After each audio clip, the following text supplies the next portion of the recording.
কাম শেখা লাগবি না। কাম শিখবো, বিয়ার পরে কাম করবো। বিয়ে পর যাও, ইংরেজি দিচ্ছে, এই,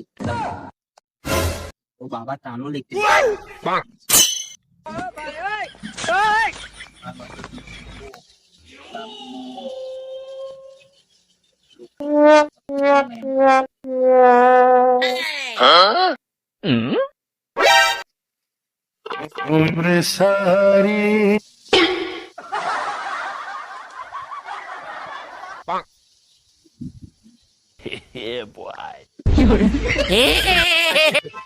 রে কি করি রে কইছস?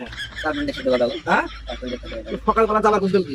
বিয়ে, সকালবেলা তো দিন রাতে নি তুমি বিয়ে দাও না তো গার্লফ্রেন্ডের সাথে কথা বলো। হ্যাঁ বিয়ে দাও না। তো বিয়ে দেবো তো কাম করা লাগবে না, কাম করা লাগবে না। কাম শিখবো, বিয়ের পরে কাম করবো। বিয়ে পরে কাম করবো। বিয়ের আগে কাম এই করবো। বিয়ের পরে মানুষ কাম করে। বিয়ের পরে, বিয়ের বিয়ের পরে তো মানুষ কাম কাম করে। করে। বিয়ে দেওয়া আগে তারপরে কত কাম আছে সব কাম করবো। তুমি তোমাকে বাদ দিই। কাম শেখা লাগবি না। কাম শিখবো, বিয়ের পরে কাম করবো। বিয়ে পর তারা কাম খাবে, তুই সব কাম তোর দ্বারা করাবো। লাঠিটা ফুটি রে এক একটা Huh?